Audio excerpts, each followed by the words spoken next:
Marvel's Wolverine ganha um trailer brutal, Tomb Raider só segue 2027 e com um preço salgado, Santa Mônica anuncia um novo jogo do God of War, Resident Evil Code Verônica ganha remake e a Xbox volta com exclusivos. Finalmente algo oficial de Wolverine, depois de tantos vazamentos, a Insomniac nos traz 7 minutos e meio de pura brutalidade, execuções e muito sangue. Em Marvel's Wolverine, os mutantes vivem escondidos, sendo perseguidos, e isso não é tão incomum no universo de X-Men, porém aqui nós não tem essa equipe clássica, o que nós temos é um grupo de mercenários chamado Team X. No trailer exibido nós temos o Logan tentando resgatar alguns mutantes que foram capturados por inimigos cibernéticos. E o mais interessante desse momento é que a Jean Grey também participa dessa batalha e das execuções.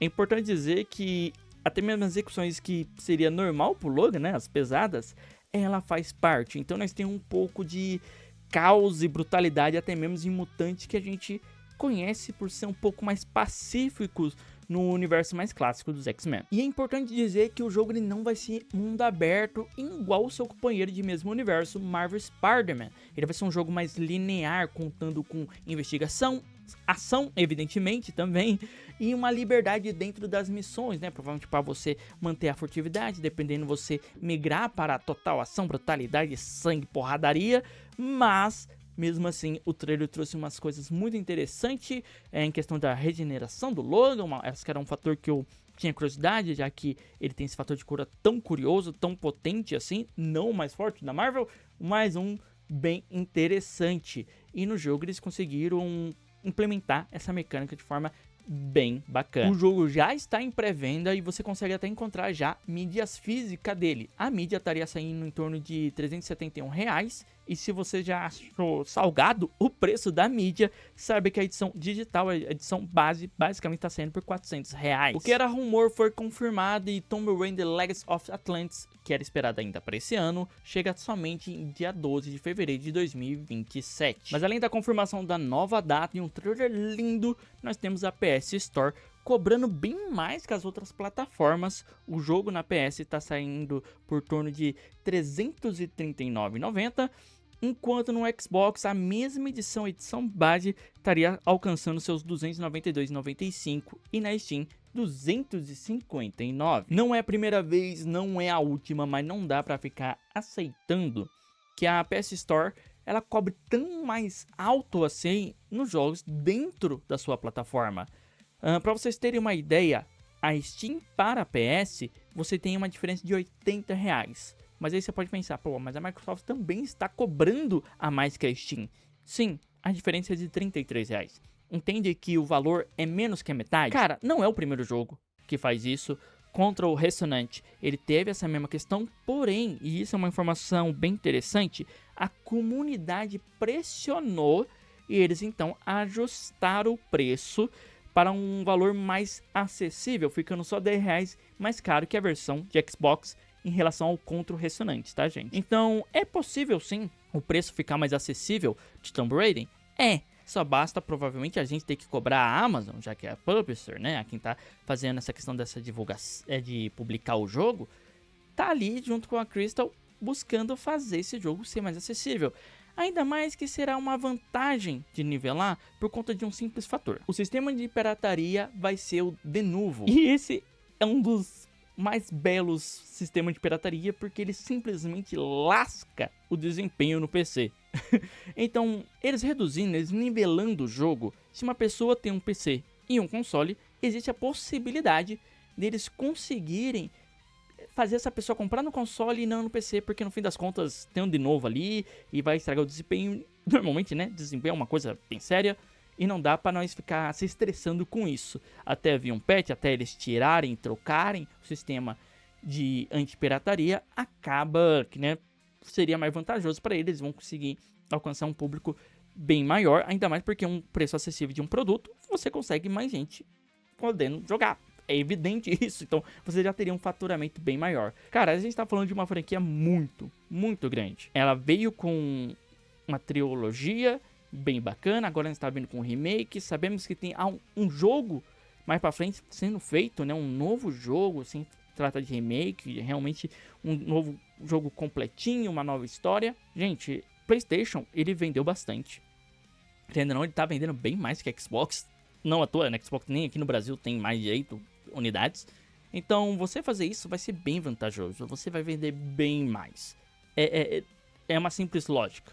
Não tem muito mais do que comentar, do que dizer. É simples lógica. Alegria para muitos, revolta para outros. Santa Mônica anuncia novo God of War, Lao Fei. O spin-off traz como protagonista a Fei, a esposa de Kratos e a mãe do Atreus. Ela que tem um peso bem significativo para a saga nórdica, se encontra numa espécie de pós-vida dos deuses, onde ela vai ter que enfrentar não somente deuses nórdicos que talvez estejam mortos, mas também de outras mitologias. Tudo isso foi apresentado em um trailer de 20 minutos de gameplay, mostrando que o jogo começa bem no momento em que ela é cremada. Então a gente não tá falando de um prelúdio, né? Nós tá falando do exato momento em que God of War 2018 começa. E a promessa é que a história traga muitas respostas para as perguntas em abertos nos dois jogos da saga nórdica. E por mais que a ideia seja brilhante, muitos comentários negativos em volta se refere bastante ao uso do título God of War nesse spin-off. Afinal de contas, para eles, God of War sem Kratos não é God of War.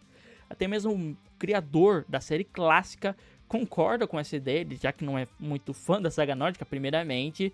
Ele diz que o jogo se tornou mais perto da Disney do que os clássicos jogos de God of War. Mas é importante lembrar duas coisas. A Fei já tinha rumores de ganhar um jogo.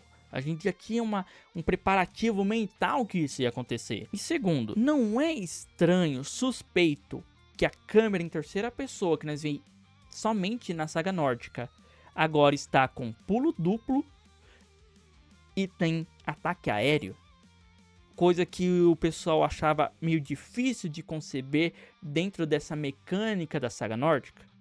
E nós tem remakes do clássico sendo feito. A Capcom anuncia finalmente o remake de Code Verônica. O jogo passa a se chamar somente Verônica. Ainda não sabemos o porquê saída do Code, mas tem janela de lançamento para 2027. E no trailer, inicialmente, por mais que tenha uma pegada Resident Evil ali, né, questão motor gráfico e tudo mais, você não conseguia conceber talvez um pouquinho disso, porque a câmera estava em primeira pessoa. E como os remakes estavam trazendo sempre câmera em terceira pessoa, muita gente achou suspeito em que o jogo viria somente dessa forma. Porém, já foi confirmado que isso não vai acontecer, o jogo vai vir em terceira pessoa, assim como os demais remakes foram feitos. No jogo original, Claire Redfield está em busca de Chris depois dos eventos de Raccoon City. E nessa busca ela vai para Paris e logo em seguida ela acaba sendo capturada, indo para a instalação da Umbrella, acaba se envolvendo com personagens bem marcantes.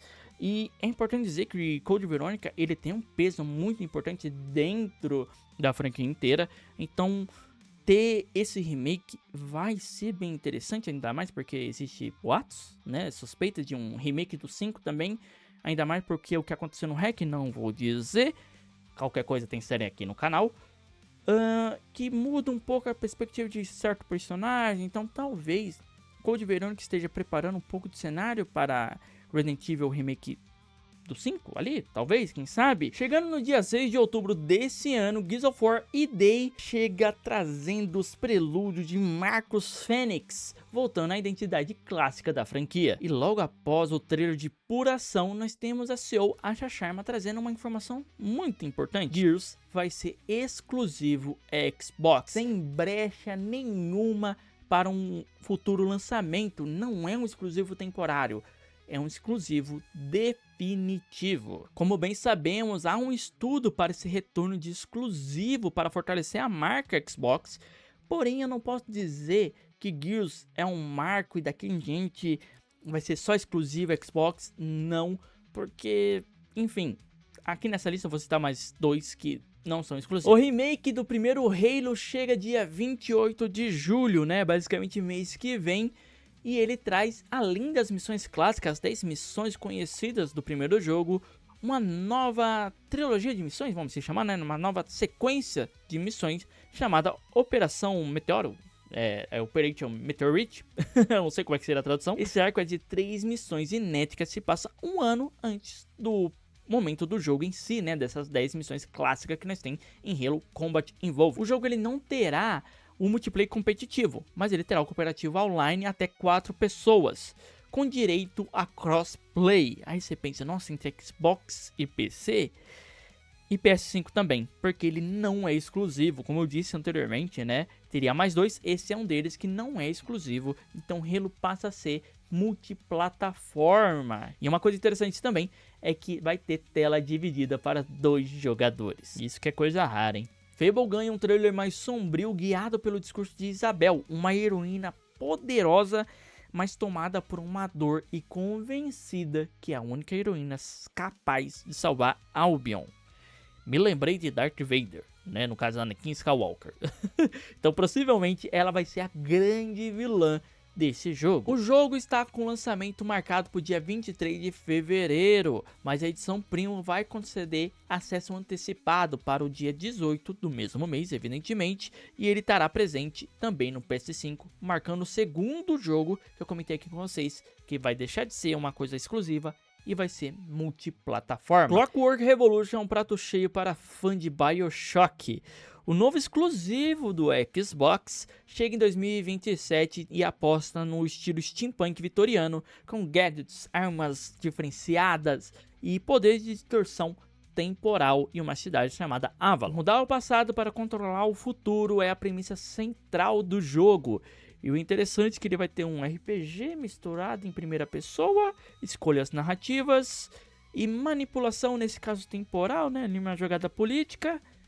Ainda estamos falando basicamente das premissas do BioShock. Então, de fato, é um prato cheio. Eu estou ansioso, eu quero ver um pouco mais desse jogo, ver mais coisas para ver se realmente esse jogo merece uma atenção, merece ser um grande exclusivo da Xbox. A Microsoft, ela parece estar tentando, pelo menos inicialmente, andar nos dois planos, né? O plano anterior de ser multiplataforma todos os jogos delas e conseguir ter exclusivos, porque nós estamos vendo grandes títulos sendo multiplataforma, enquanto outros estão sendo segurados, enquanto ela também busca criar uma nova leva de jogos exclusivos, e por isso até disse, né, quando estava falando de Clockwork Revolution, um grande exclusivo Xbox, porque no fim das contas ele pode ser um exclusivo, mas no fim das contas não ser tão grande assim. Então essa tentativa de criar uma nova leva de exclusivos pode dar certo, como também não. Então, né, fica meio difícil saber como é que eles vão fazer, mas eu quero saber de vocês. Você acha que faz sentido a estratégia do Xbox?